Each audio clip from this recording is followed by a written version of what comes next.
Spine सीधी, 3 बार ओम का उच्चारण और उसके बाद प्रार्थना। ओम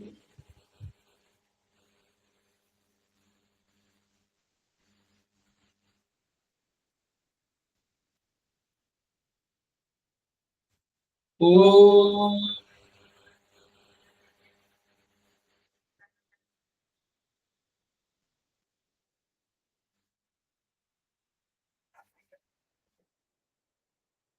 ओम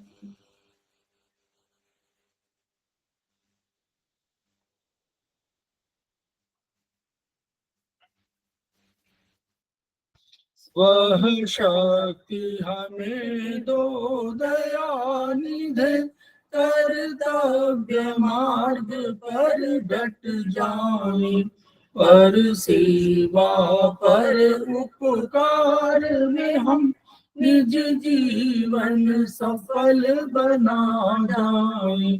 वह शक्ति हमें दो दयानिधे, कर्तव्य मार्ग पर डट जाए। हम दीन दुखी निबलों विकलों के सेवक बन संताप हरे, जो है बिछड़े भूले भटके, उनको तारे खुद तर जाए। वह शक्ति हमें दो दयानिधे, कर्तव्य मार्ग पर डट जाए। छल द्वेष दंभ पाखंड झूठ, अन्याय से निश दिन दूर रहे, जीवन हो शुद्ध सरल अपना, शुचि प्रेम सुधारस बरसाए। वह शक्ति हमें दो दयानिधे, कर्तव्य मार्ग पर डट जाए। निज आन मर्यादा का प्रभु ध्यान रहे, अभिमान रहे, जिस देव भूमि में जन्म लिया, बलिदान उसी पर हो जाए। वह शक्ति हमें दो दयानिधे, कर्तव्य मार्ग पर डट जाए, पर सेवा पर उपकार में हम निज जीवन सफल बना जाए।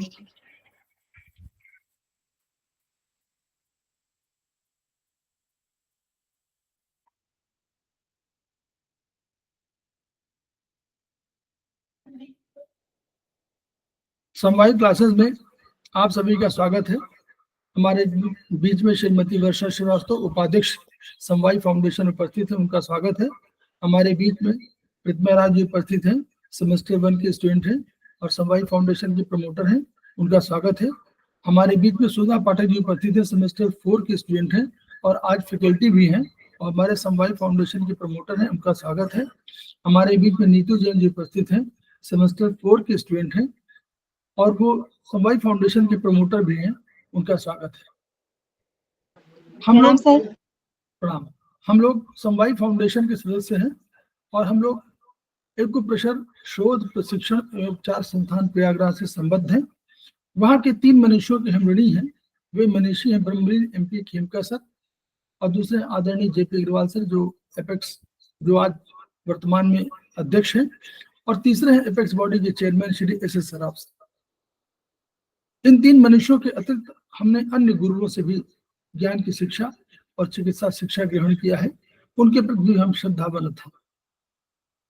वहाँ के जो सिद्धांत है, वहाँ का जो मोटो है, each one reach one, each one treat one, each one teach one, इसको आपके माध्यम से जन जन जागरण अभियान के तहत पूरे विश्व में फैलाने का हमारा सपना है और हम विश्वास करते हैं कि आपके माध्यम से ये विधा जो अपेक्षाकृत कम खर्चीली है, उसका लाभ केवल आपको ही नहीं मिलेगा, आपके पड़ोस इष्ट मित्र बंधु बांधवों को ही नहीं मिलेगा, बल्कि समस्त पीड़ित मानवता को मिलेगा। इन्हीं शब्दों के साथ हम आज की शुरुआत कर रहे हैं। हमारे बीच में सुधा पाठक जी उपस्थित हैं, सेमेस्टर 4 के स्टूडेंट हैं, और आज हमारी फैकल्टी भी है, उनका पुनः स्वागत है। ये जो हमारे परीक्षण एक बुक है, परीक्षण 1, हम लोग उस पर ही सेमेस्टर 3 और 4 का पूरा कोर्स है। तो उसमें एक चैप्टर है स्टूल का, तो ये चैप्टर नंबर 3 है, उस पर आज वो चर्चा करेंगी। तो ओवर टू सुधा पाठक जी, मैं कर दिया। सर्वप्रथम अरविंद सर को मेरा प्रणाम, इसके साथ साथ सभी गुरुजनों को मन से प्रणाम करते हुए अपने सभी साथियों को नमस्कार। उसके बाद मैं आज के टॉपिक पर जो सर ने मुझे कहा था चर्चा करने के लिए, उस पर चर्चा प्रारंभ करना चाहूंगी। साथियों, आज मैं अपने टॉपिक मल परीक्षण यानी स्टूल एग्जामिनेशन पर चर्चा करने जा रही हूं। पर उस पर चर्चा करने से पहले कुछ बेसिक बातों को समझते हैं। जैसे कि ह्यूमन बॉडी में बीमारी की शुरुआत होने से पहले हम जानते हैं कि बिल्कुल स्वस्थ मनुष्य है, लेकिन कुछ ऐसी एबनॉर्मलिटी होती है जिसकी वजह से उसमें किसी भी बीमारी का उद्भव होता है। यह इस प्रकार से होता है कि ह्यूमन बॉडी में बीमारी की शुरुआत इंट्रा और एक्स्ट्रा सेलुलर फ्लूइड में आयंस के डिसबैलेंस से होता है। इन दोनों फ्लूइड के बीच सेल मेम्ब्रेन है जो पोर्स युक्त है। ये आयन विद्युतीय आवेशों से युक्त होने के कारण चंचल है और छिद्रों के आर पार होते रहते हैं, जिससे हम ब्राउनी मूवमेंट के नाम से जानते हैं। ये आयन अपने अपने तरलों में जब तक संयमित रहते हैं तब तक व्यक्ति स्वस्थ रहता है, और जैसे ही इनमें इनबैलेंस आने लगता है मानव अस्वस्थ होने की तरफ बढ़ने लगता है। ऐसे में किसी भी मानव के अस्वस्थ होने से पहले ही पहचान की जा सकती है। हमारी विधा में हमें हमेशा हमारे गुरुजनों ने बताया है कि किसी भी मनुष्य के बीमार होने से पहले ही इसकी एक्टिविटीज से हम समझ सकते हैं कि वो बीमारी उसमें आने वाली है। ये इसी के आधार पर करते हैं। इन आयन में असंतुलन को समझकर शरीर बीमार होने से पहले का पूर्वानुमान लगाता है।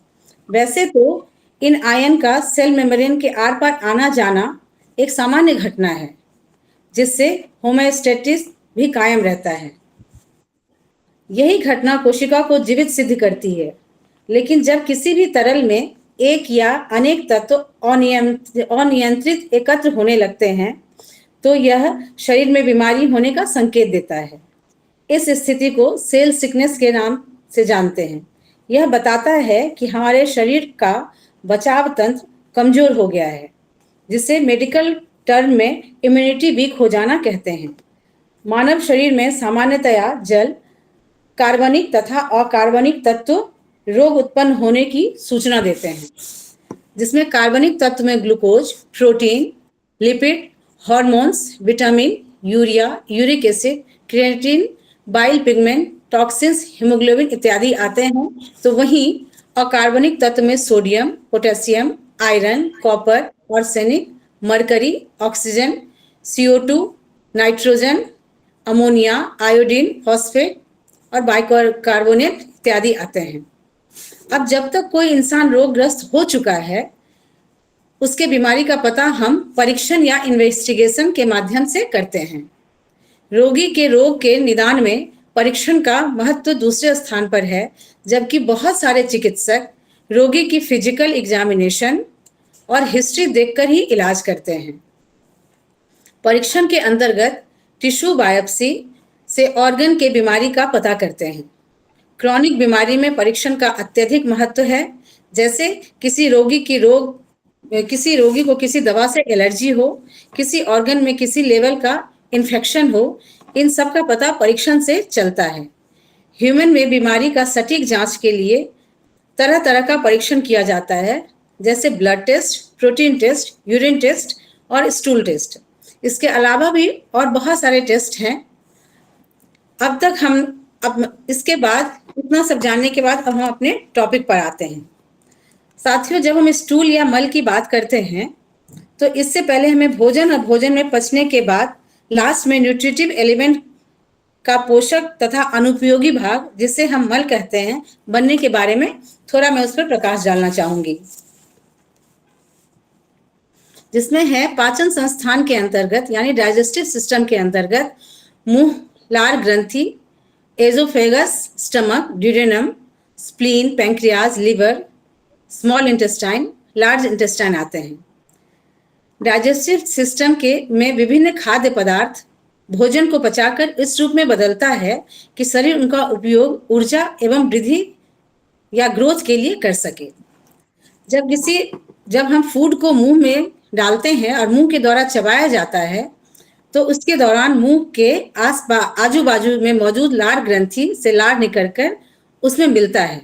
लार एक क्षारीय द्रव है जो स्टार्च के पाचन में सहायक होता है और स्टार्च को ग्लूकोज में चेंज करता है, साथ ही शर्करा में चेंज करता है, साथ ही यह खाद्य पदार्थ को पतला भी करता है ताकि वह आसानी से गले से नीचे अमाशय में जा सके। अमाशय एक बड़ी थैली जैसा होता है। जब इसमें लार मिला भोजन पहुंचता है तो अमाशय की दीवारों में मौजूद ग्रंथियों द्वारा हाइड्रोक्लोरिक अम्ल निकलकर भोजन में मिलता है। फिर अमाशय की पेशियों में गति के द्वारा भोजन नीचे मथता है और कुछ घंटों में 3 से 5 घंटों के बाद वह ड्यूडेनम में पहुंच जाता है। ड्यूडेनम में पतली लेई के रूप में पहुंचते ही भोजन पैंक्रियाज में एकत्र बाइल जूस जो नलियों द्वारा ड्यूडेनम में आता है से मिलता है और पित्त और पक्वाशय से निकले रस की अम्लता समाप्त कर उसे क्षारीय बना देता है। इसके पश्चात भोजन छोटी आंत में आता है। छोटी आंत में भी क्षारीय रस निकलता है जो भोजन से मिलता है और यहाँ पचे हुए भोज्य पदार्थ का छोटी आंत के दीवारों द्वारा अवशोषण भी होता है और भोजन आंतों की गति, जिसमें कि पेरिस्टेटिक मूवमेंट और सेडिमेंटेशन मूवमेंट आता है, जानते हैं हम सभी, के द्वारा आगे बढ़ता है। लगभग 7 मीटर लंबी छोटी आंत के द्वारा 5 से 7 घंटों के दौरान भोजन प्रायः सभी आवश्यक तत्व अवशोषित कर लिया जाता है भोजन से। इसके बाद पचा हुआ आहार बड़ी आंत में पहुंचता है। यहाँ भी कुछ मात्रा में पानी और लवण का शोषण होता है। बड़ी आंत में यह क्रिया 5 से 6 घंटों तक चलता है। इस दौरान भोजन मल के रूप में बदल जाता है जो शौच के द्वारा शरीर से बाहर निकाल दिया जाता है। भोजन की पूरी पाचन क्रिया में 14 से 18 घंटे तक का समय लगता है। अब यहाँ से हमें जो हमारे शरीर से मल निकलता है, जिसके बारे में चर्चा करते ही हमारे चेहरे का एक्सप्रेशन कुछ हद तक अवश्य बदल जाता है। मेरे साथ भी ऐसा होता था, लेकिन जब से मैंने सर के द्वारा दिए गए टास्क के अनुसार इस चैप्टर को पढ़ा तब मुझे समझ में आया कि यह कितना इम्पोर्टेंट पार्ट है हमारे लाइफ का। इसीलिए इसके परीक्षण को पढ़ना जानना हमारे लिए बहुत, एज अ थेरेपिस्ट, हमारे लिए बहुत जरूरी है।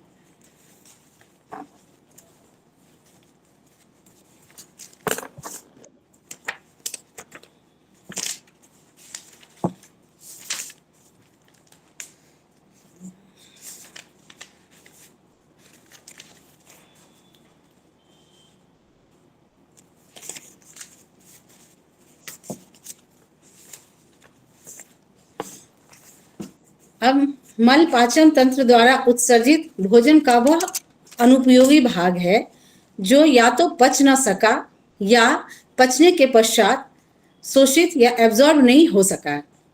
इसके साथ ही पाचन तंत्र में सीक्रेट्स, पाचक रस, डाइजेस्टिव जूस के अंश में भी उत्सर्जन होते हैं। उपरोक्त उत्सर्जन सिक्रेशन के हेतु पाचन तंत्र का अनुपयोगी शेष या वेस्टेज बड़ी आंत में लगभग 10 घंटे तक स्टोर रहता है। ऐसा क्यों होता है? क्योंकि इन अनुपयोगी भोजन के भाग में बड़ी आंत में रहने वाले जो हमारे लिए बेनिफिशियल बैक्टीरिया होते हैं, जिससे कि हमारे शरीर के ग्रोथ में, हर एक एक्टिविटी में जो सहायक होते हैं, वो अपना जीवन निर्वाह इनके ऊपर करते हैं।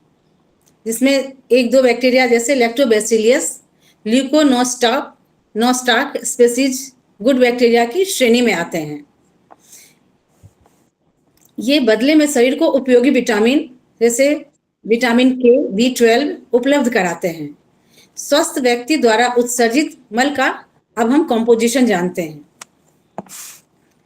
इसको बताने से पहले मुझे एस्पस में पढ़ाई गई मैम ने एक बार कहा था कि जैसे हम नित्य प्रातः उठकर अपने हाथ को देखते हैं और उसको देखकर जैसे हम कराग्रे वसेत लक्ष्मी, कर मध्य सरस्वती, कर मूलम वसेत गोविंदम करते हैं, जो हमारे डेली रूटीन में होना चाहिए, ऐसे ही हमें अपने मल को भी नित्य प्रतिदिन देखना चाहिए, जिससे कि उसके रूप में, उसके रंग में बदलाव के से होने वाले हमारे शरीर में जो प्रॉब्लम आने वाली है या आ सकती है, उसके बारे में हमें भान पहले से ही हो जाता है। आइए अब हम मल का कंपोजिशन देखते हैं। मल में दो तरह की चीजें हैं। पहला जल 60 to 70%, दूसरा है ठोस सॉलिड 30 to 40%।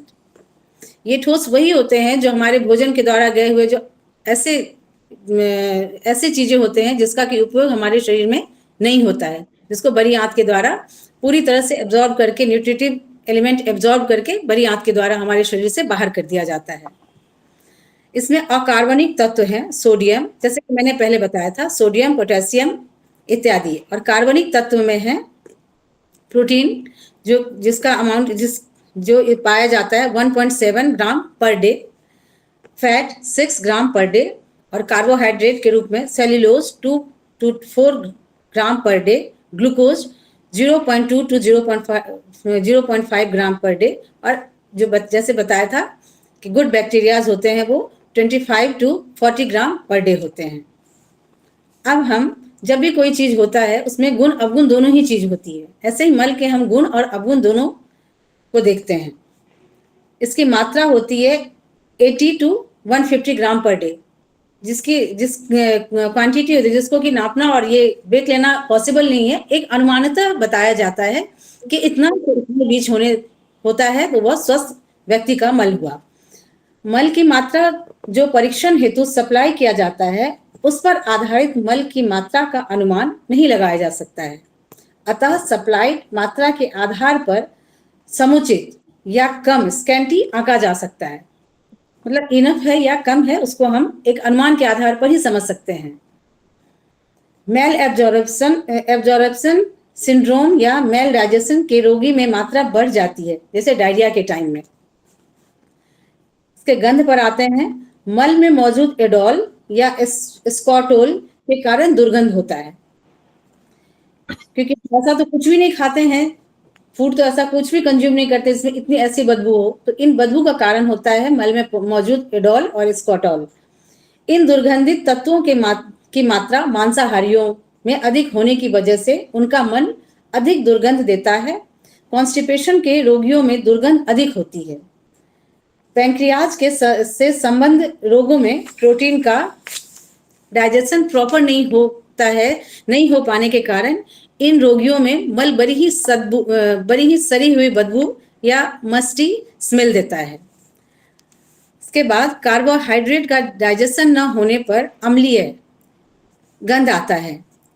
बैसिलरी डिसेंट्री में स्टूल गंध रहित होता है, जैसे बैक्टीरिया वायरस के कारण जो हमें डिसेंट्री होती है उसमें जनरली बदबू रहित होता है, दुर्गंध रहित होता है। अब हम इसके रंग पर आते हैं।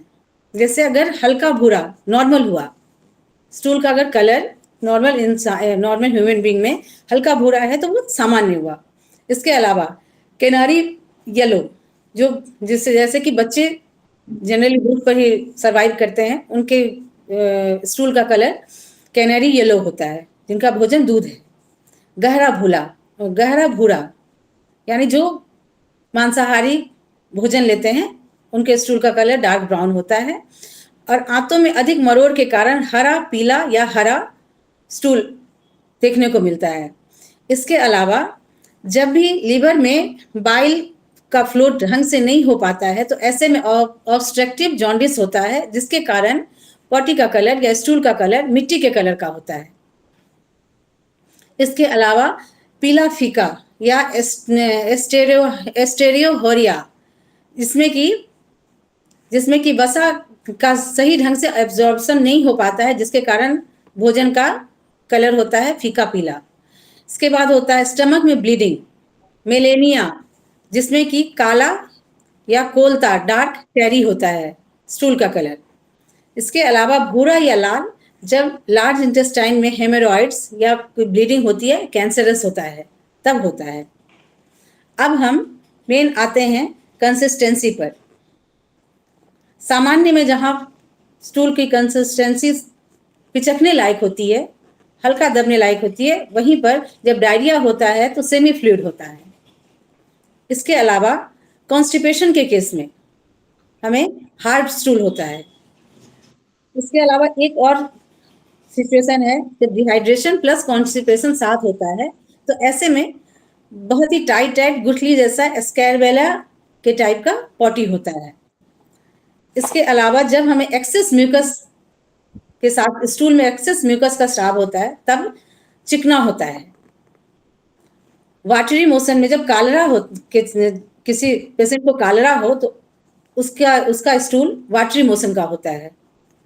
इसके अलावा डिसेंट्री में या अल्सरेटिव कोलाइटिस के केस में पस रहित स्टूल निकलता है। इसके अलावा जब स्टेरियोहोरिया होता है तब झाग युक्त या म्यूकस युक्त फोर्थी स्टूल का निष्कासन होता है। इसके अलावा स्टूल में अनियमित तत्व जो होते हैं, एबनॉर्मल कंस्टिट्यूएंट्स जो होते हैं, उस पर हम प्रकाश डालते हैं। मल में जब सामान एस्टेरोकॉर्बिलिन यानी brown pigment which gives colour in fishes, मल को जो कलर देते हैं ब्राउन पिगमेंट, उनके कारण वो जब अनुपस्थित होते हैं तो वह अरूप डिस्कलर होने, तब हमारा स्टूल डिस्कलर हो जाता है। जब हमारे मल में एस्टेरोकॉर्बिन अनुपस्थित रहता है तब मल डिस्कलर होता है। म्यूकस आंत के संक्रमित होने, इन्फेक्टेड होने पर मल में मिला हुआ मिलता है। अलग से अगर म्यूकस निकले तो इरिटेबल कोलोन कहलाता है। इसके बाद जब स्टूल में ब्लड निकले, अल्सर के रोगी के मल में रक्त छिपा हुआ रहता है, जो नॉर्मल आई से दिखता नहीं है, लेकिन जब उसको माइक्रोस्कोप के पास या परीक्षण में भेजते हैं तब समझ में आता है। ऐसे केसेस में परीक्षण बहुत ही जरूरी हो जाता है। कोलोन को संक्रमित करने वाले जीवाणु रक्त में सना मल देते हैं। इसके अलावा हेमोरॉइड्स होने पर मल वेदना के साथ, दर्द के साथ मल का त्याग होता है और मल उत्सर्जन होने पर फ्रैंक से ब्लड निकलता है, जिसको हम पाइल्स के नाम से भी जानते हैं। फैट या वसा, चिकना सफेदी लिया हुआ मल वसा के न पचने का द्योतक होता है। इनसफिशिएंट ऑफ बाइल, जो कि हम जानते हैं कि बाइल हमारे भोजन में, बाइल के कारण फैट का एब्जॉर्प्शन होता है। जब हमारे भोजन में, जब हमारे बॉडी में बाइल जूस का सिक्रेशन ही सही ढंग से नहीं होगा, तो ऑब्वियसली ये है कि उस वक्त चिकना लिया हुआ चिकनाई के साथ मल निकलेगा। इसके बाद प्रोटीन, माइक्रोस्कोप में फाइबर की मौजूदगी, इस प्रोटीन की एब्नॉर्मलिटी को हम सिर्फ माइक्रोस्कोप के आधार पर ही समझ पाते हैं। पस, आंतों में क्रॉनिक सप्रेशन के कारण पस का निष्कासन होता है। इसके अलावा जब हम माइक्रोस्कोपिक जांच में निम्नलिखित जीवाणुओं एवं ओवा की महत्वपूर्ण सूचना मिलती है। हम जानते हैं कि हमारे मल में या स्टूल में बहुत टाइम कीड़े, वॉर्म्स, बैक्टीरियाज भी प्रेजेंट होते हैं, तो इनके बारे में हम पता परीक्षण के आधार पर ही, एग्जामिनेशन या परीक्षण के आधार पर ही जान सकते हैं। इसमें पहला आता है प्रोटोजोआ। प्रोटोजोआ एक कोशिकीय सूक्ष्म ऑर्गेनिज्म है, जैसे बैक्टीरिया, और यह बैक्टीरिया से थोड़ा बड़ा होता है। इसमें आता है एंटामीबा हिस्टोलिका, जियार्डिया, ट्राइकोनोमस, बेलिनटीडियस। इसके बाद दूसरे नंबर पर है बैक्टीरिया। यह सिंगल सेल्ड ऑर्गेनिज्म है। पृथ्वी पर यह हर जगह पाया जाता है। ऐसा भी कहा जाता है कि हमारे बॉडी में जितने सेल्स हैं उनसे कहीं ज़्यादा बैक्टीरिया पाए जाते हैं हमारे बॉडी के अंदर बाहर, और सबसे ज़्यादा बैक्टीरिया हमारे स्किन के ऊपर पाए जाते हैं, जो हर एक बाहर से आने वाले बीमारी से हमारी रक्षा करते हैं। जब वो असक्षम हो जाते हैं तभी हमें कोई मेडिसिन लेना होता है या परीक्षण में जाना होता है।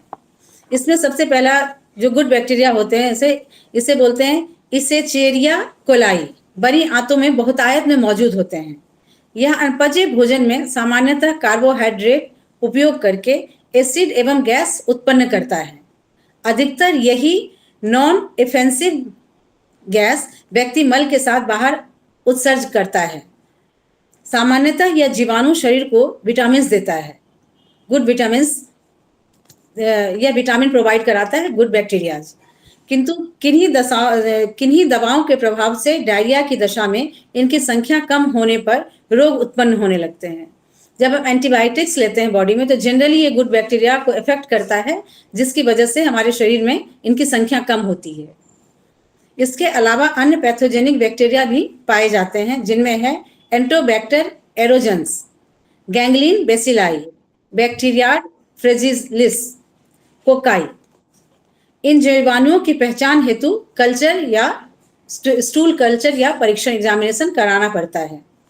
इसके अलावा हम जानते हैं कि जैसे बच्चों में या बड़ों में भी बहुत में ओवा होते हैं, अंडे हो जाते हैं, कीड़े हो जाते हैं, उनकी मौजूदगी के बारे में जानते हैं।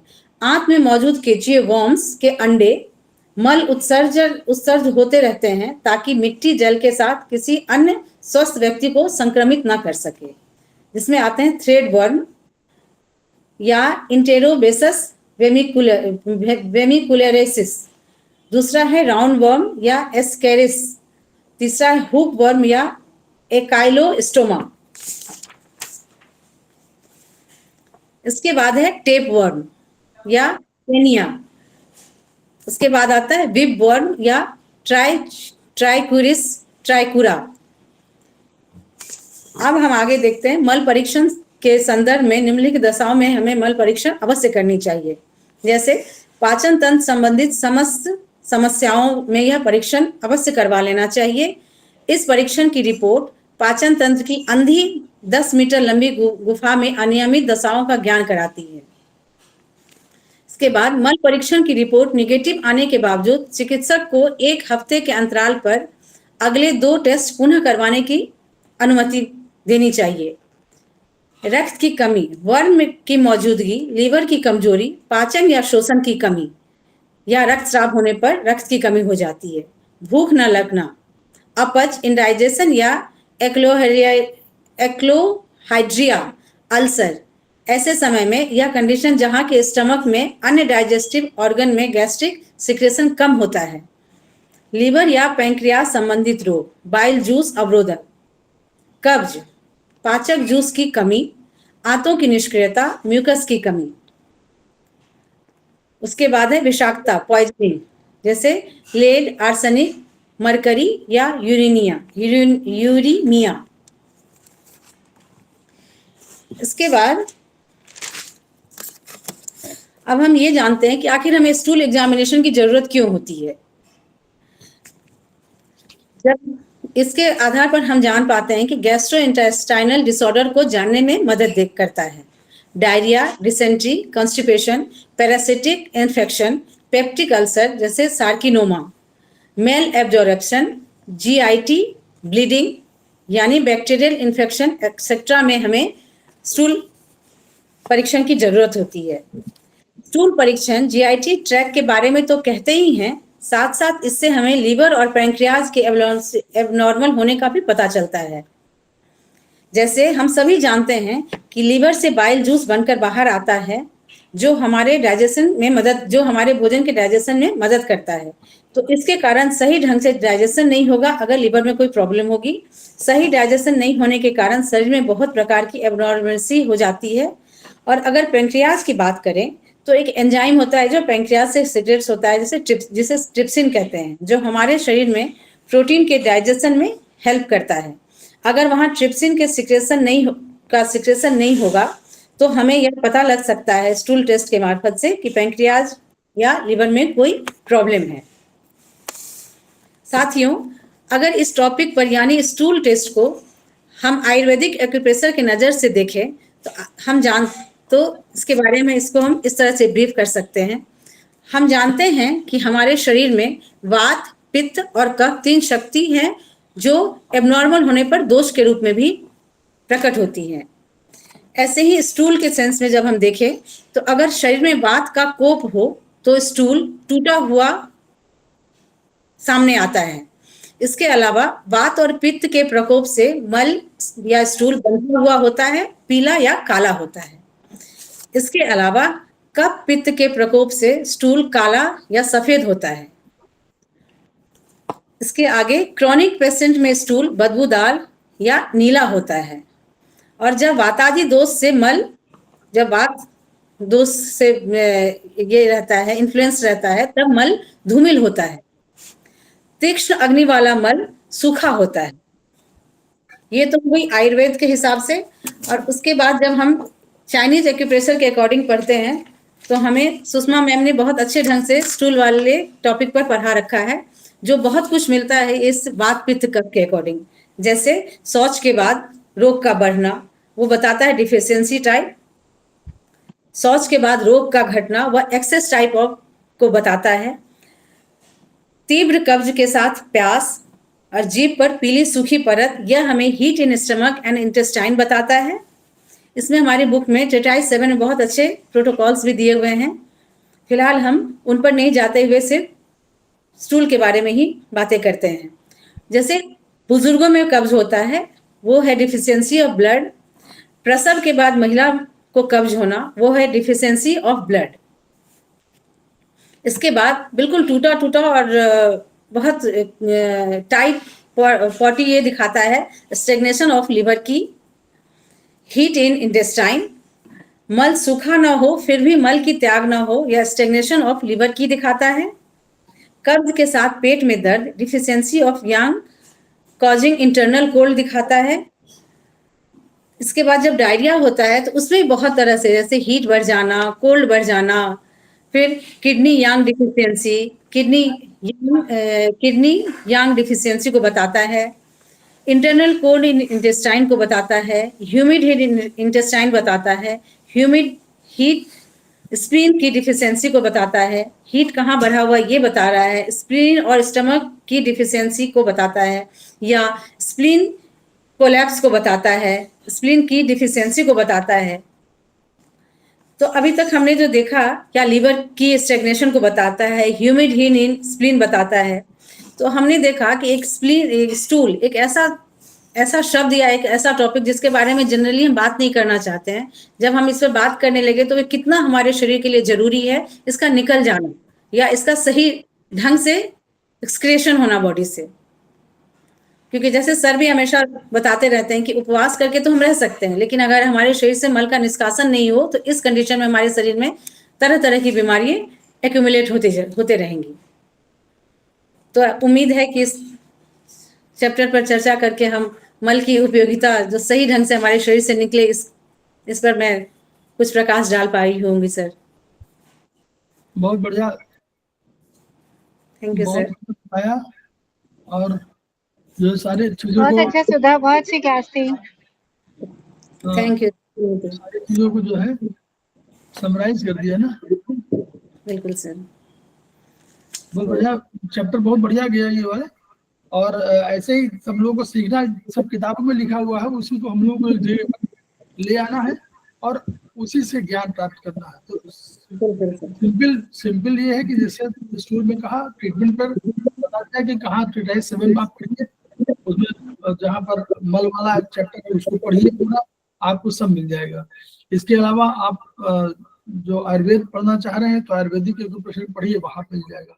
प्लस आपका हैंडबुक 1 और 2, ये बहुत इंपॉर्टेंट किताबें हैं जो आयुर्वेद के हिसाब से।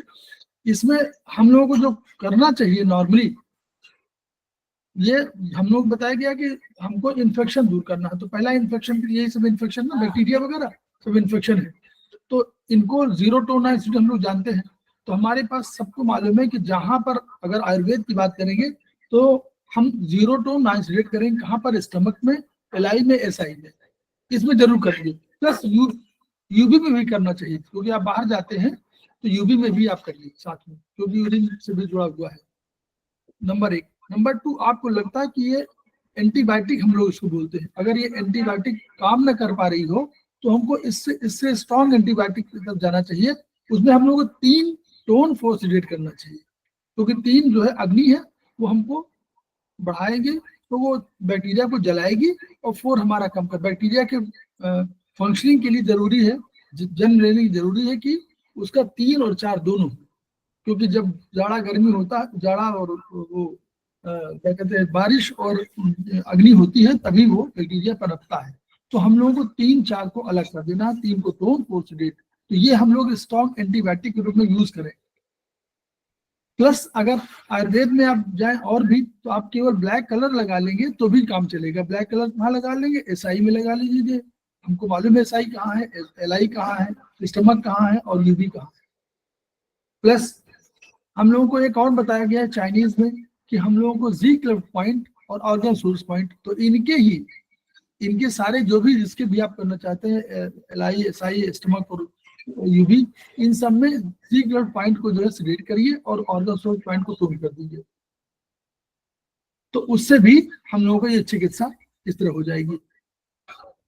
प्लस अगर आपको कोई और बीमारी है, जैसे आपने कहा ना, देखा कि आपको कॉन्स्टिपेशन है या आपको कोई चीजें हैं, तो उसके लिए भी निदान है। पाइल्स की बात की गई, तो उसके लिए भी आप हैंडबुक 1 में आप जाइए, पेज नंबर 94 में आपको कुछ अलग से देखिए, जब आप लोग धीरे धीरे पढ़ेंगे तो एक अलग से सिस्टम की बात आएगी। पेज नंबर 94 में आप पूरा बॉडी सिस्टम को 10 भागों में बांटा गया है, उसको जरूर पढ़िएगा। अब आगे चलते, क्योंकि थर्ड सेमेस्टर से उसको पढ़ना शुरू कर दीजिए, बहुत इंपॉर्टेंट है। बॉडी सिस्टम को, होम्योपैथिक ब्लड सिस्टम को 0 नंबर पर रखा गया है, सिस्टम की बात कर रहे हैं। फिर रेस्पिरेटरी सिस्टम को 1 में रखा गया, सर्कुलेटरी को 2 में रखा गया, डाइजेस्टिव एंड मेटाबॉलिक सिस्टम को 3 में रखा गया, और lymphatic and reticulo endothelial system को रखा गया 4 में। तो ये कौन सा सिस्टम है? ये यूवी वाला और किडनी वाला, इस सब का 4 इसी में होगा, जो वाटर वाला भी। स्केलेटल सिस्टम जो हम लोगों ने पढ़ा अभी, तो उसको हम लोगों ने 5वें में रखा हुआ है। नर्वस सिस्टम को 6 नंबर पे रखा गया। अब देखिए, नर्वस सिस्टम 6 नंबर पे, 7वें में एक्सक्रीटरी सिस्टम है, 7वें में एक्सक्रीटरी सिस्टम है, और 8वें में हम लोगों का एंडोक्राइन और हार्मोनल एंड रिप्रोडक्टिव सिस्टम है, और 9वें में special senses and brain system है। सिस्टम के धीरे धीरे और भी बढ़ाएंगे अपने को, क्योंकि जितने नॉलेज है उससे अधिक इन पर। तो अगर आपको कभी पाइल्स का या कॉन्स्टिपेशन का या इनका इलाज करना होगा, तो आप मेटाबॉलिक सिस्टम में भी कर सकते हैं, क्योंकि मेटाबॉलिक सिस्टम क्या है? लीवर, उसका इंचार्ज लीवर है। लेकिन मेटाबॉलिज्म का जो है पूरा डाइजेस्टिव सिस्टम बताया, तो वही तो मेटाबॉलिज्म है। डाइजेस्ट माने मेटाबॉलिज्म। तो आप फिंगर नंबर 3 पे आप ट्रीटमेंट करिए, उसमें भी आपको मिलेगा। स्पाइरल करिए या वर्टिकल करिए, क्योंकि अगर फंक्शनल है तो वर्टिकल करिए। और आप उसमें 2-3 पॉइंट है, आपको फिंगर नंबर 3 में आपको स्पाइरल पे दिया हुआ है, लेकिन वर्टिकल भी आप कर सकते हैं। सबका पूरा एरिया है माउथ का 0 है, फूड पाइप का 1 है, स्टमक का 2 है, 3 है लेफ्ट अपर एब्डोमेन का है, स्प्लीन का 4 है, राइट अपर एब्डोमेन का लीवर का 5वां है, right lower abdomen ascending colon का है, 6वां जो है आपका डिसेंडिंग कोलोन का है, 7वां आपका स्मॉल इंटेस्टाइन नेवल एरिया का है, 8वां रेक्टम का है, 9वां एनल एरिया का है। तो अभी पाइल्स का करना हो तो 7, 8, 9 3 आपके पास मेरिडियन है, 7, 8, 9 3 को जोड़ दीजिए, तो 9 बीच में है, तो 7, 9, 8, 9 ऐसे आप जोड़ दीजिए। और वर्टिकल में करना हो तो 7 to 9 एलवीएम और 8 to 9 एलवीएम, इन दोनों में आप कर दीजिए। आपको लग रहा है कि नॉर्मल वो है तो 4, 5, 6, 6 टोन कर दीजिए। कोई और पाइल्स की बात आ रही है तो आप उसमें 3 और 4 भी ऐड कर, घटाइए बढ़ाइए। 3-4 घटाएंगे बढ़ाएंगे ना, कहीं ब्लीडिंग हो रही होगी तो नेचुरली आप 3-4 क्या करेंगे, रक्त को कम करना है, तो ऐसे आप करके ट्रीटमेंट कर सकते हैं। 3-4 को टोन करिए, सिलेक्ट करिए, तो 5-6 को टोन कर दीजिए। तो इस तरह भी आप ट्रीटमेंट कर सकते हैं। तो ट्रीटमेंट के सिस्टम है। तो बहुत बढ़िया सुधा, हम आगे हम लोग बढ़े, इसमें आपका चैप्टर एक और है। हाँ सर, CSF जी।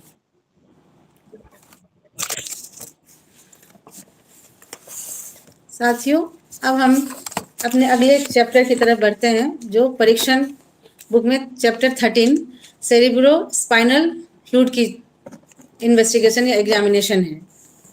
अभी सर हमें पढ़ा ही रहे हैं नर्वस सिस्टम के बारे में, जिसमें CSF के बारे में सर ने बड़े विस्तार से बताया है। फिर भी मैं थोड़ा सा उनसे ही ज्ञान लेकर 2-4 लाइनें बताना चाहूँगी। सेरेब्रो स्पाइनल फ्लूइड, जैसा कि नाम से ही है, सेरेब्रो यानी cerebrum, brain, and spinal spinal cord, उसमें फ्लोट करने वाला फ्लूइड, एक ऐसा फ्लूइड जो हमारे ब्रेन और स्पाइनल कॉर्ड के आसपास मौजूद होता है, यहाँ फ्लोट करता है। यह बिल्कुल क्लियर और ट्रांसपेरेंट होता है, colourless, clear and transparent fluid होता है। यह वेंट्रिकल और ब्रेन के सब एर्कोनॉइड प्लेस में central canal of spinal cord में फ्लोट करते रहता है। वेंट्रिकल और ऑफ ब्रेन एक होलो स्पेस होता है जिसमें 4 वेंट्रिकल होते हैं। यहाँ CSF प्रोड्यूस भी होता है और फ्लोट भी करता है। जब बॉडी में मौजूद फोरामेन मैग्मम को के थ्रू यह बॉडी में मौजूद फोरामेन मैग्मम के थ्रू CSF सब एर्कनॉइड स्पेस और स्पाइनल कॉर्ड में ट्रेवल या फ्लोट करते रहता है।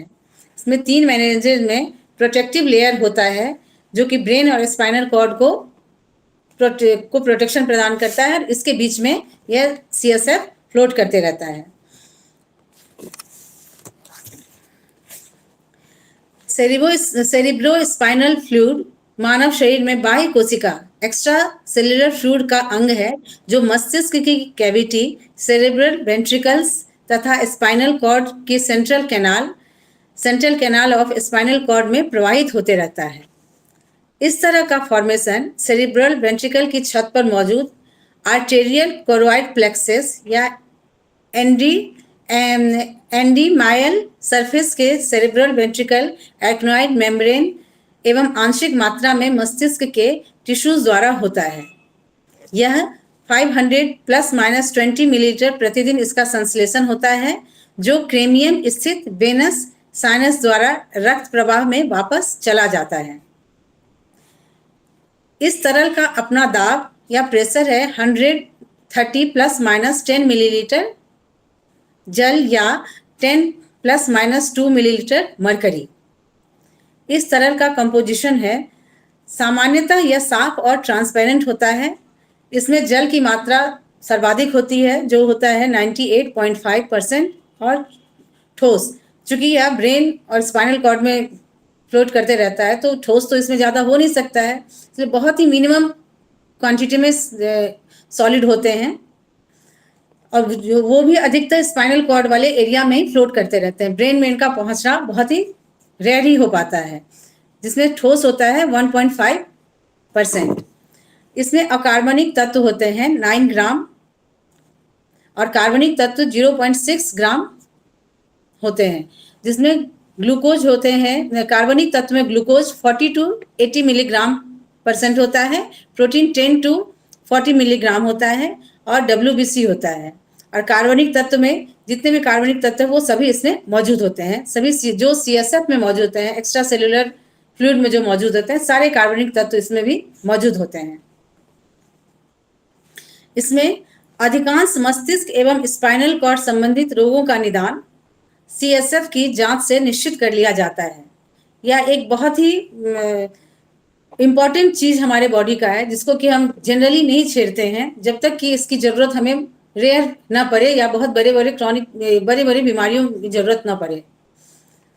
CSF की जांच वर्टिब्रल कॉलम, जैसा कि सर ने भी पहले बता रखा है, जो वर्टिब्री से सबसे नीचे वाले एरिया में जहाँ स्पाइनल कॉर्ड का लास्ट पोर्शन जहाँ आता है वहाँ फ्लोट करते रहता है, वहाँ से CSF लेकर उसको हम परीक्षण में भेजते हैं। ऐसे में जांच वर्टिब्रल कॉलम की लंबर वर्टिब्रा क्षेत्र से CSF का संग्रह कर सकते हैं।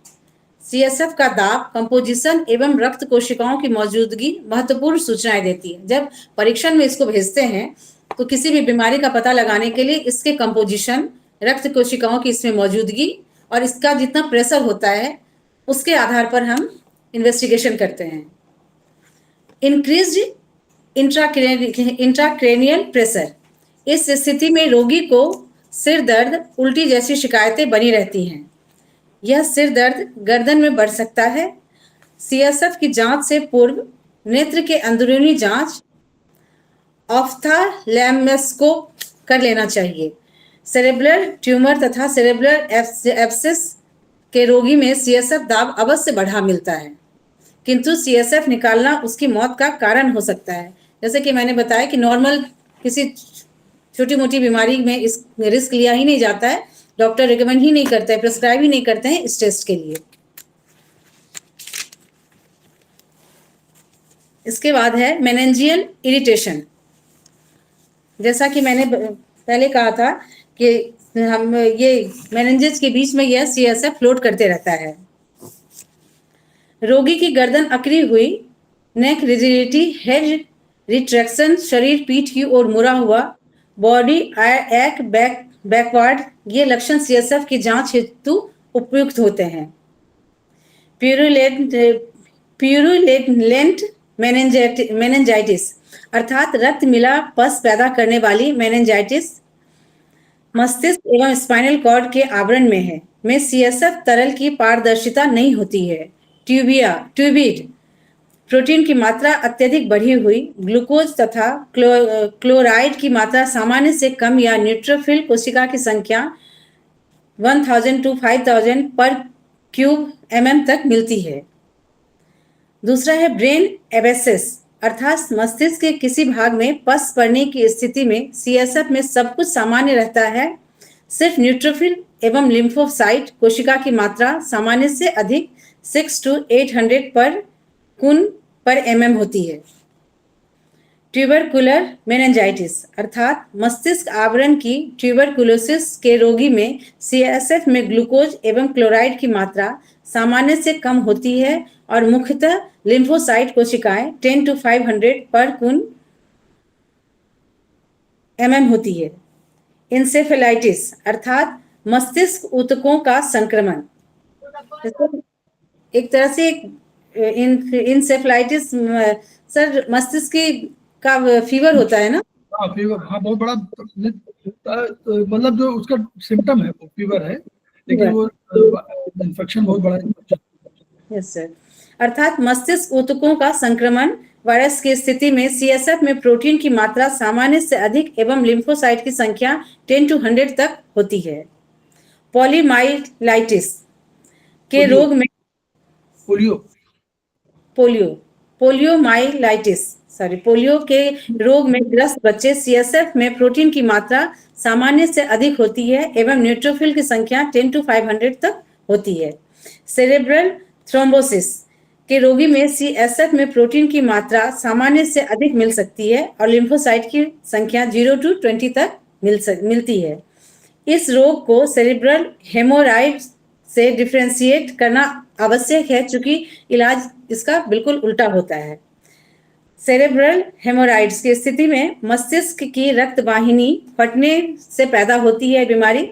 इसमें CSF रक्त मिश्रित आता है, प्रोटीन की मात्रा सामान्य से अधिक एवं न्यूमेरस लाल रक्त कोशिकाएं मिलती है। CSF दाब से अधिक सामान्य से अधिक होता है, इसमें CSF का दाब सामान्य से अधिक होता है। सेरेब्रल ट्यूमर अर्थात मस्तिष्क के किसी भाग में ऊतकों की अनियमित बाढ़, इस रोगी के CSF में प्रोटीन की मात्रा सामान्य से अधिक हो सकती है तथा लिम्फोसाइट की मात्रा 0 to 100 तक मिल सकती है। इसके बाद लास्ट है स्पाइनल कॉर्ड ट्यूमर अर्थात मेरुरज्जु में उभरता हुआ ट्यूमर।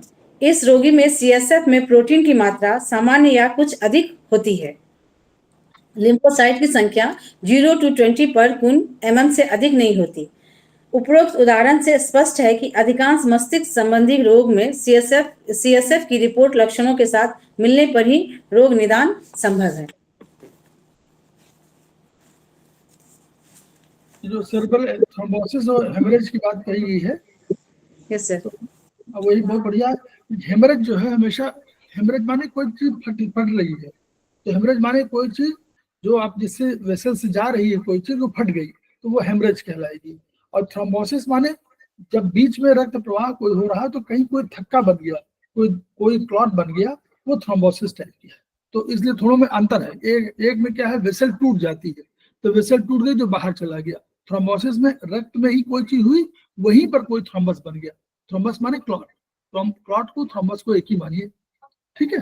तो क्लॉटिंग बन गई, कोई जैसे प्रोटीन है या ये जो आपका तमाम तरह के जो कार्बनिक और कार्बनिक आयन जा रहे हैं, तो ये अगर कहीं नष्ट हो गए, रुक गए, इन्होंने स्पेस घेर लिया और कभी चार सेल मिल गए और उन्होंने थ्रोम्बोसिस क्रिएट कर दिया, मतलब कहीं थक्का बन गया, तो वो उतनी देर के लिए सप्लाई रुक जाएगी। अगर सप्लाई रुक गई, जैसे बहुत मामले में लिखा हुआ है उसमें कि जो हमारे प्लेटलेट्स होते हैं तो छोटे बच्चों की तरह होते हैं, तो अगर कभी कभी ये होता है कि धीरे धीरे अगर चल रहे हैं तो ये किनारे बन करके रोक देते हैं, और नली में है और फंस गए वहां पर, और 10 मिनट गए और अचानक इन्होंने थ्रोम्बस क्रिएट कर दिया। तो इनको कोशिश करते हैं बड़ी वो कि इनको बीच में लेके चलें, ताकि प्रवाह बीच में, हमेशा नदी में देखिए प्रवाह जो है, नदी का बीच का प्रवाह तेज होता है, किनारे कम होता है।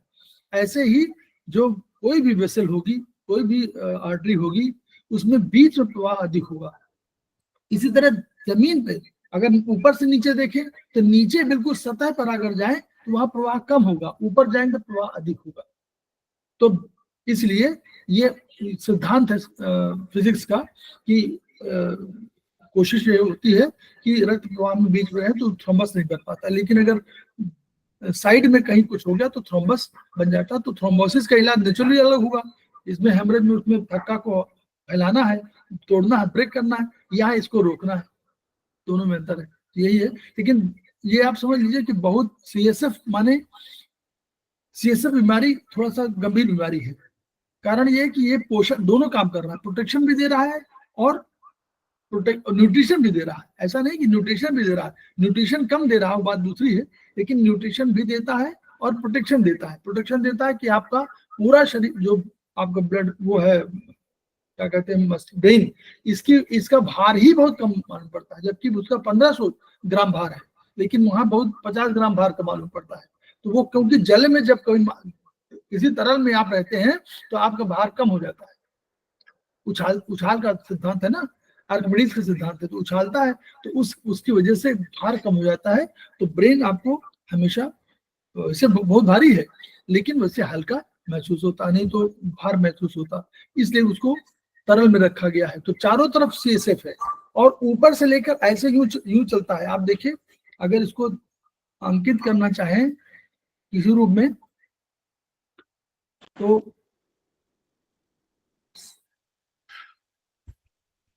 सर्किल तो नहीं बन पाएगी, एरो तो सीधे होगी, सर्किल भी नहीं बन पाएगी, ये ऐसे आएगा और नहीं, सर्किल बन रहा है, ये केवल एरो स्ट्राइक करें नहीं।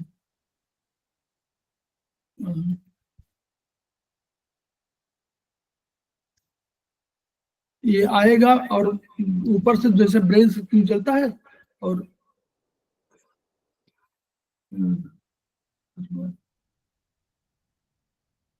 डॉट बनी।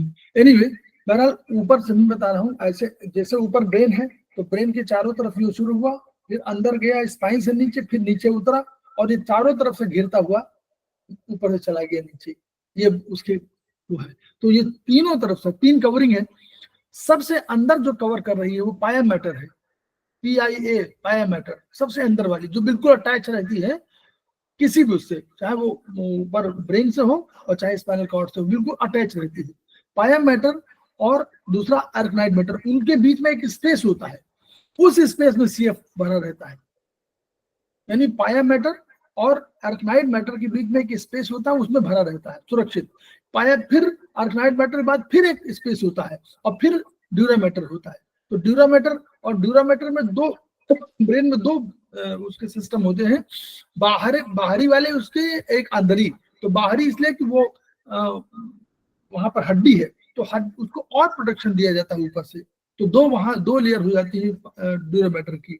तो वो इन सब में, अब जो हमारा वेंट्रिकल्स की बात है, वेंट्रिकल्स क्या कैविटी है जहां सीसे भरा हुआ है, ये वेंट्रिकल्स है। तो वेंट्रिकल्स माने कैविटी, तो कैविटी है चारों तरफ से, उसका चित्र दिखा सकते हैं, कभी दिखा देंगे तो उसका चित्र दिखाएंगे। तो उसमें कैविटी होती है, उस कैविटी से पूरा फ्लो होता है। और बाद में हम लोगों ने कहा था ना साइनसेस, तो साइनस क्या है, साइनस जो है, साइनस भी कैविटी है। इन्हीं में से वो CSF जब ऊपर से नीचे चला तो अगर वो प्रोडक्शन हो रहा है उसका तो बाहर नहीं निकलेगा, अगर तो कैसे साफ होगा, तो वो उसको साफ भी होना है। और बाहर ब्लड के पीएच के हिसाब से इसका पीएच है मोर और लेस, तो इसको भी जाना है ब्लड सर्कुलेशन के सिस्टम में ताकि साफ होता रहे, तो इसलिए वो भी निकलता है। और अगर कहीं रुक जाए तो क्या करेगा, ये वहां पर दबाव डाल देगा, दबाव डालेगा तो उसकी टिश्यू जो आसपास के होंगे वो क्या होंगे, दबने लगेंगे, ये बड़ा हो जाएगा। ये निकल नहीं पा रहा, जल क्या होगा, जल नहीं निकाल पा रहा है कोई, तो जल क्या करेगा, बढ़ाएगा ना। कोई जहां भी जा रहा अंदर घुस रहा होगा वो किसी आर्टरीज में, किसी वेन्स में या किसी चैनल में, तो उस चैनल को बढ़ाएगा ना, चैनल को बढ़ाएगा तो रोकेगा, किसी अगल बगल के टिश्यू को धक्का मारेगा, रोकेगा, अवरोध पैदा करेगा, ये बड़ा होता जाएगा तो ये दूसरे के टिश्यूज को डैमेज करेगा। और इसीलिए कभी कभी आप जब इसकी मात्रा बढ़ जाती है तो एक बीमारी हो जाती है हाइड्रोसेफेलस, इसमें नहीं लिखा हुआ है हाइड्रोसेफेलस, उसका मतलब कि जल बढ़ गया है, सीएसएफ का वाटर बढ़ गया, वाटर कंटेंट या सीएसएफ में जो तरल मात्रा है ये बढ़ गई है, तो वो भी बीमारी है। उसमें सर बड़ा हो जाता है, उसमें सर बड़ा सामान्य से बड़ा दिखने लगता है। क्यों? क्योंकि वो एक्चुअली सारे टिश्यूज जो है वो दब गए हैं और वो हो गए, तो नेचुरली फंक्शन तो हो जाएगा, जो भी सामान्य नहीं होगा, बैलेंस सिस्टम नहीं होगा, चाहे बढ़े चाहे घटे, दोनों में बीमारी है, तो ये हमको हमेशा मान के चलना है। तो बहुत बढ़िया, ये देखिए हम लोगों के चैप्टर काफी होते जा रहे हैं। हम बताने का इनका उद्देश्य केवल क्या है, उद्देश्य ये है कि आप इसको जब पढ़ेंगे तो आपको ये समझ में आएगा कि हाँ बीमारियों का, हमको ऐसा नहीं कि रिसर्च नहीं करनी है, हमको बीमारियों के बारे में जानना है। और हम लोग जान लिया कि हमको ये हाइड्रोसेफेलस है, तो हमारे पास इलाज दूसरे हैं, जो हम इलाज है ब्रेन की वो करेंगे। हम वेंट्रिकल्स की बात करेंगे, जैसे हम कभी इसकी बात सीएसएफ की बात करेंगे तो हमारे वेंट्रिकल्स है, हम वेंट्रिकल्स का इलाज कर देंगे तो हमारा ये काम ठीक हो जाएगा। अभी आप लोग वेंट्रिकल में जब पढ़ाएंगे तो टेटाइस जो HB3 है, HB3 किताब जो है आयुर्वेदिक उसकी, उसको आप पढ़िएगा तो उसमें आपको ब्रेन के सारे मिलेंगे। और वॉल्यूम जब ये 4 आ गई है, HB4 आ गई है ना, उसमें भी आपको HB4 मिल गई है, अब वर्तमान में आ गई है, तो वो भी उसमें भी आपको हैंडबुक 4 में आपको सब मिलेगा, सारे उनके मिलेंगे। प्लस जो किताब हमने ब्रेन वाली बताई थी उस किताब में भी आपको सब मिलेगा, तो ब्रेन वाली किताब में भी आपको मिलेगा, इसमें मिलेगा। तो ये इस रूप में हम लोग ये करें कि ब्रेन वाली किताब भी पढ़ सकते हैं हम लोग, उसमें भी आपको वेंट्रिकल्स मिलेगा। वेंट्रिकल्स में अधिकांशतः वेंट्रिकल्स में 1, 2, 5, 9 ये 4 वेंट्रिकल्स में होते हैं, 4 वेंट्रिकल्स होते हैं। हम लोग वेंट्रिकल्स और कहीं पढ़े हुए हैं, हम लोगों ने पढ़ा हुआ वेंट्रिकल्स हार्ट में। हाँ, हार्ट में हम लोग पढ़ा, हार्ट में हमारे कितने वेंट्रिकल्स हैं? 2 एट्रियम, 2 वेंट्रिकल्स। हम लोग सब सारे चीजों को याद इसलिए करते हैं कि वो ताकि हम लोगों को याद रहे कि हम लोग वेंट्रिकल्स भी कहीं और पढ़ा हुआ। तो अब जब कभी आए कि हार्ट में वेंट्रिकल्स कितने होते हैं, सर दोनों वेंट्रिकल में कोई समानता है क्या, ब्रेन और हार्ट के वेंट्रिकल में, या सिर्फ नाम ही सेम है? नाम सेम है। वेंट्रिकल्स माने कुछ नहीं, वो स्पेस है, ओके सर। स्पेस है, जगह है, वो कमरा है। तो आपके होटल ने किसी को बड़ा बढ़िया कमरा डीलक्स बोल दिया, और कोई बोलता है कि नहीं ये सेमी डीलक्स है, ठीक है। तो ऐसे ही वेंट्रिकल्स वहां हुए 2, नीचे वाले जो है वेंट्रिकल्स कहलाए, ऊपर वाले एट्रियम कहलाए, तो वहां 2 वेंट्रिकल्स हैं। तो जब हार्ट की बात करेंगे तो हमारे पास 2 वेंट्रिकल्स हैं, और जब ब्रेन की बात करेंगे हमारे पास 4 वेंट्रिकल्स हैं, ठीक है। तो ये इस तरह हम लोग पढ़ना है। 2 लेटरल वेंट्रिकल्स है वहां पर, और एक हम लोग पढ़ेंगे आगे जब उसे पढ़ेंगे भी बहुत, क्योंकि चैप्टर में बहुत अधिक नहीं है, 4th सेमेस्टर तक ब्रेन का बहुत अधिक डिस्क्रिप्शन नहीं है, आगे कभी है। तो उसमें क्या है, 3rd वेंट्रिकल, नाम नोट कर लीजिए, 3rd वेंट्रिकल आप लोग पढ़े होंगे उसमें, 3rd वेंट्रिकल, 4th वेंट्रिकल और 2 लेटरल वेंट्रिकल। लेटरल माने साइड में वेंट्रिकल्स, और एक 3rd वेंट्रिकल, एक 4th वेंट्रिकल। और ये जो आपको हाइपोथैलेमस की स्थिति है, ये बिल्कुल उसी के आसपास है। और ये पढ़िए, आपको मिलेगा, आपको आत्रेय में आपको मिलेगा, उसका डिस्क्रिप्शन आत्रेय मिलेगा। तो आप पढ़िए, तो 3rd वेंट्रिकल और 4th वेंट्रिकल, उन्हीं के आसपास हाइपोथैलेमस और थैलेमस मिल जाएंगे। और कार्पस कोलोसम मिल जाएगा। कार्पस कोलोसम जो है अभी HB3 को पढ़िए, बहुत बढ़िया मिलेगा। कार्पस कोलोसम दो ब्रेन के सेमी है, जो हेमीस्फीयर है, जो लेफ्ट और राइट वाले होते हैं, उनको दोनों को जोड़ता है। Bridge bridge sir bridge. Bridge नहीं, उसके वायर है, वो नर्व है ना, एक्सॉन्स वगैरह है, उससे अटैच होते हैं। तो वो क्या होता है, एक दूसरे कम्युनिकेट करते हैं। आपका कैसे कम्युनिकेट करता है, ये वाला और ये वाला दोनों कम्युनिकेट करना है, ये भी हाथ चलाना है, ये भी हाथ चलाना है, ये गवर्न हो रहा है इससे, राइट वाला गवर्न हो रहा है इस वाले से, और ये वाला गवर्न हो रहा है इस वाले से। तो अब दोनों को मुझे चलाना है। तो अगर दोनों कम्युनिकेट नहीं करेंगे तो, और एक आध चीजें बहुत बढ़िया उसमें दी हुई है। ये जो कम्युनिकेशन वाला है, इस कम्युनिकेशन में कहा गया कि ये कम्युनिकेशन राइट और लेफ्ट वाला, राइट आर्टिस्टिक ब्रेन है और लेफ्ट, राइट आर्टिस्टिक ब्रेन है और लेफ्ट एनालिटिकल ब्रेन है, लॉजिकल, एनालाइज करना, लॉजिक करना, ठीक है। तो राइट वाला आर्टिस्ट, जितने आर्टिस्ट मिलेंगे, कवि मिलेंगे आपको, आर्टिस्ट मिलेंगे, पेंटर मिलेंगे, ये आपको इनका राइट ब्रेन अधिक अच्छा होगा। और जितने एनालिस्ट वाले मैथमेटिशियन होंगे, साइंटिस्ट होंगे, ये होंगे एनालिटिकल ब्रेन वाले अधिक होंगे। लेकिन उसमें लिखा बहुत बढ़िया, पढ़िएगा किताब में, उसमें दोनों के बीच में जो सामंजस्य होता है वो लेडीज में पुरुषों की अपेक्षा अधिक होता है। दोनों को कोऑर्डिनेट करना, यानी वो लेडी एनालाइज भी करेगी तो वो व्यवहारिक अधिक होगी, वो कवित्री भी होगी, वो भी व्यवहारिक होगी, एनालाइज वाली भी होगी। और पुरुषों में उतना उसकी तुलना में कम है, लिखा हुआ है, मैं अपनी तरफ से नहीं कह रहा हूँ, उसमें लिखा हुआ है कि नारियों में दोनों कम्युनिकेट करने की ताकत अधिक होती है, वो जल्दी उसको ग्रैस्प करती है। यानी एक तरफ संवेदनशील भी है, दूसरी तरफ व्यवहारिक भी है। और दूसरे में तुलना में, पुरुष में तुलना में अगर संवेदनशील है तो व्यवहारिक कम है। तो ये उसमें है, बहुत बढ़िया वो है, किताब अच्छी है। तो ये ब्रेन को समझना धीरे धीरे, चौथे सेमेस्टर के बाद आप ब्रेन को और पढ़ेंगे, लेकिन चौथे सेमेस्टर में कम ब्रेन का है, लेकिन जितना है वो एक आपको दिशा दे रहा है कि आगे ब्रेन को कैसे पढ़ा जाए। तो हम लोग जो है इस वीडियो को प्रसारित करें।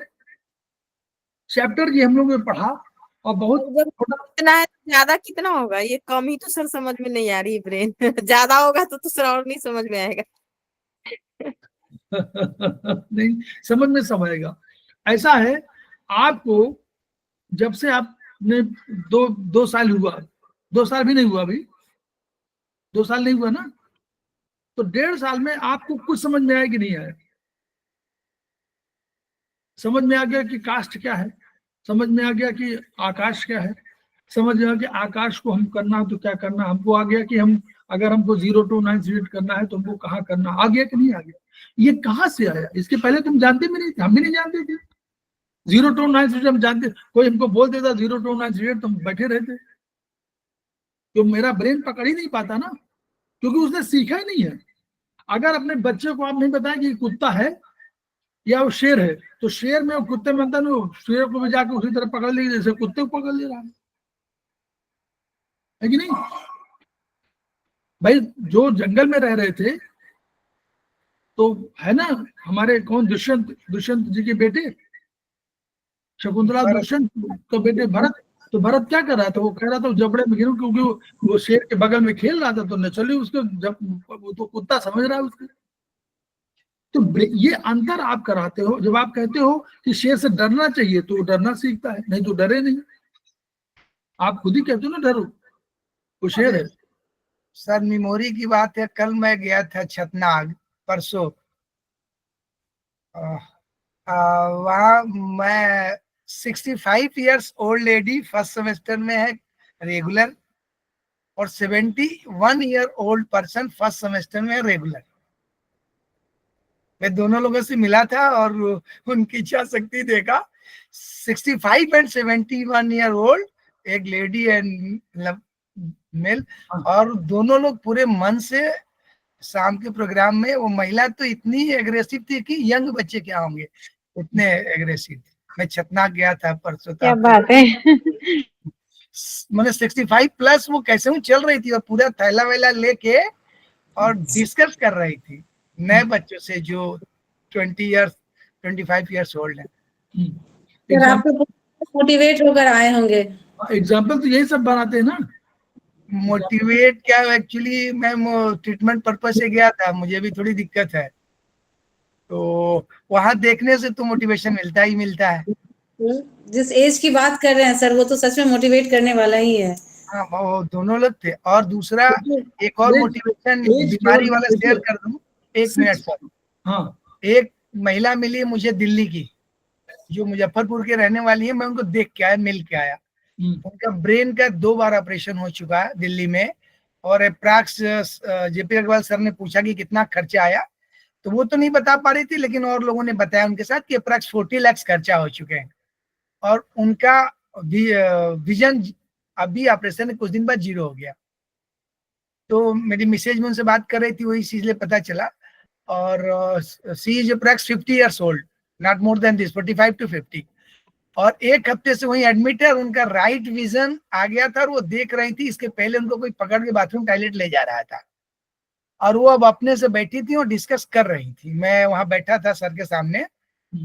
तो ये मोटिवेट करता है कि नहीं, ये थेरेपी आपको कई बार बहुत अच्छा है। अब वो 40 लाख के बाद आई थी, और वहाँ सुनील शर्मा सर थे, और इन्फ्रेंस वो मेरी मिसेज का मेजर किया, लेकिन मुझे मौका नहीं मिला। लेकिन उन्होंने मेजर किया तुरंत, खट खट खट खट। मैं सर को तो भेजा था, उन्होंने मेजर किया, वो विदिन मिनट में वो मेजर कर लिए। तो ये मोटिवेट करता है कि आप जिसका विजन नहीं है वो सामने दिख रहा है। अब सर बोले कि दूसरी आई से विजन आ जाएगा, घबराओ मत, और नहीं आएगा तो एक बार MRI कराएंगे तो विजन आएगा, आप चिंता मत करो। एक तो आई गया। देखिए, ये बिल्कुल तिवारी जी बिल्कुल मोटिवेशन के लिए बहुत बढ़िया वो है। आप ये मान के चलिए कि 50 के बाद लेडी 0, वहां से 0 शुरू करिए एज, और मेल में 60 के बाद 0 से शुरू करिए, मतलब 1 ईयर, 2 ईयर, 3 ईयर, यानी वो आपकी जो एनर्जी है वो बढ़ेगी। तो वो केवल बाद में नंबर है। केवल 70 साल के 10 साल के आप मानिए, अगर आप 60 साल के लेडी तो 10 साल की मानिए अपने को, तो आप 10 साल में जो एनर्जी होगी वही होगी, वो बाद में केवल नंबर है, कोई नंबर नहीं। हर जगह आप जो कह रहे हैं ना, ये एग्जाम्पल्स हैं। आपको देखिए, हम लोग अभी परसों नरसों हमारे यहाँ जो है वो गाय कार्यक्रम होता है हमारी संस्था में, तो वहां 69 ईयर्स ओल्ड है, वो बेस्ट सिंगर का अवार्ड लेके गए। बेस्ट सिंगर का अवार्ड ले गए। आप सोचिए, यंग लड़के भी थे, लड़कियां भी थे, लेकिन जो बेस्ट सिंगर का वो ये 18 वो 16 साल के ऊपर वाले, 16 साल के ऊपर वाले में वो बेस्ट सिंगर है। और वो 50 वर्षों से, वो देखिए उनकी विशेषता, 50 वर्षों से एक आगरा बाजार करके आता है, उसमें वो ड्रामा में 50 सालों से ड्रामा कर रहे हैं, 50 ईयर्स। वो महारानी एक अभी आई था, सीरियल आया था टीवी में, टीवी सीरियल महारानी 1 महारानी 2 आ चुका है, वो बिहार के पृष्ठभूमि पे बनी हुई है।